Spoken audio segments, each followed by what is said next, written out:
Yang pertama ada restrukturisasi. Restrukturisasi adalah proses penataan ulang struktur organisasi, sistem atau strategi perusahaan secara menyeluruh untuk menyesuaikan diri dengan kondisi internal maupun eksternal yang berubah.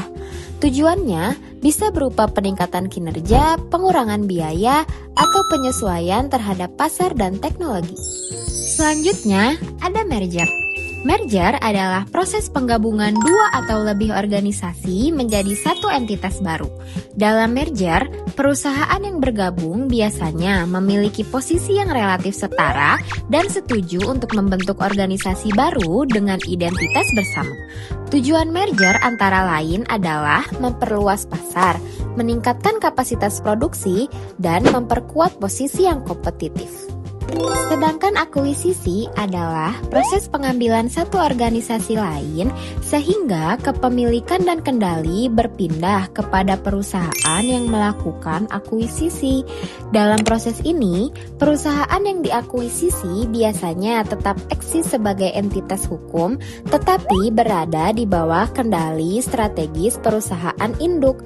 Akuisisi ini sering dilakukan untuk mempercepat ekspansi bisnis, mengakses teknologi atau sumber daya baru, serta mengurangi persaingan di pasar. Hubungan antara merger, akuisisi, dan budaya organisasi. Merger dan akuisisi memiliki hubungan yang erat dengan budaya organisasi, karena keberhasilan penggabungan dua organisasi tidak hanya bergantung pada aspek keuangan atau strategi bisnis, tetapi juga pada keselarasan dan pengelolaan budaya organisasi di antara pihak-pihak yang terlibat.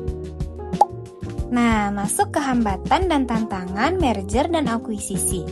Hambatan utamanya adalah resistensi karyawan terhadap perubahan karena terbiasa dengan budaya lama. Selain itu, komunikasi yang kurang jelas membuat tujuan perubahan tidak dipahami. Muncul juga loyalitas ganda, di mana karyawan masih terikat pada organisasi lama. Tantangan lainnya yaitu perbedaan gaya kepemimpinan dan praktik HR, rendahnya keterlibatan karyawan, serta manajemen yang belum siap mengelola aspek budaya dan emosional. Nah, selanjutnya masuk ke dalam strategi dalam merger dan akuisisi. Strateginya dimulai dengan menilai budaya organisasi sejak awal agar tahu perbedaan yang ada. Lalu menetapkan visi dan budaya bersama yang jelas sebagai arah baru. Karyawan perlu dilibatkan dalam proses integrasi supaya merasa memiliki. Selain itu, dibutuhkan kepemimpinan yang kuat dan konsisten untuk mengarahkan perubahan.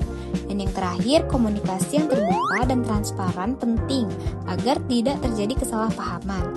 Intinya, strategi ini bertujuan menyatukan budaya agar proses merger dan akuisisi berjalan lancar. Studi kasus. Ini Gojek, dan ini Tokopedia. Sekarang, dua perusahaan ini telah bersatu, dan terbitlah Goto.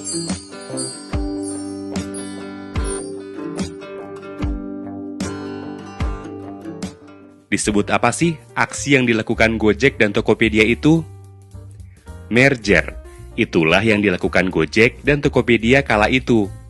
Merger sendiri adalah penggabungan dua perusahaan demi menjamin keberlangsungan bisnis. Dalam sebuah merger, biasanya salah satu akan tetap berdiri dengan nama perseroannya, sementara yang lain lenyap. Tapi, dalam kondisi lain, dua perusahaan yang melakukan merger juga bisa membuat entitas baru, seperti yang terjadi pada Goto. Nah, selain merger, ada juga yang disebut sebagai akuisisi perusahaan, yaitu pemindahan lebih dari 50% aset perusahaan ke perusahaan lainnya. Tujuannya sederhana, supaya perusahaan yang diakuisisi bisa tumbuh cepat tanpa harus berkembang dari awal.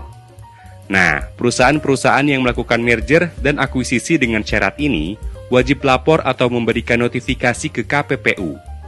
Di bawah nilai aset ini, perusahaan nggak wajib lapor ke KPPU ya. Oh iya, kalau perusahaanmu termasuk golongan wajib lapor, jangan sampai telat ya. Dendanya bisa sampai 1 miliar rupiah per hari. Ngomong-ngomong, kenapa sih hal ini harus dilaporin ke KPPU? Ya, supaya KPPU bisa mencegah terjadinya unsur praktek monopoli dan persaingan usaha yang tidak sehat. Memangnya bisa ada monopoli dalam sebuah merger atau akuisisi? Bisa banget. Contohnya, perusahaan A dan B menjual produk yang sama. Kemudian A mengakuisisi B agar A tidak punya pesaing. Efeknya, A dapat menguasai pasar dan memainkan harga sesuka hatinya. Karena itulah, pelaporan ke KPPU itu wajib agar hal seperti ini bisa dihindari. By the way, menurut KPPU, pelaporan merger dan akuisisi perusahaan tahun 2022 mencapai 300 notifikasi, sedangkan tahun ini baru 86 notifikasi. Belum lama ini, KPPU menerbitkan regulasi terbaru tentang aturan notifikasi merger, mulai dari acuan notifikasi, cara melakukan notifikasi, hingga pemeriksaan notifikasi. Setelahnya, KPPU akan memberikan keterangan apakah perusahaan yang melakukan merger atau akuisisi ini wajib lapor.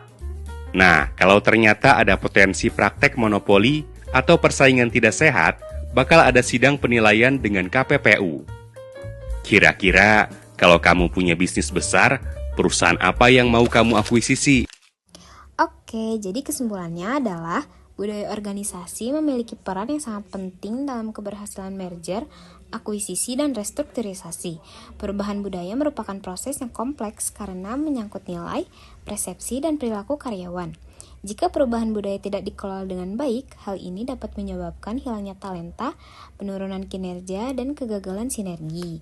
Oleh karena itu, proses perubahan budaya harus dilakukan secara bertahap, terencana, dan seimbang antara tujuan bisnis, serta perhatian pada aspek manusia agar organisasi dapat mencapai hasil yang optimal.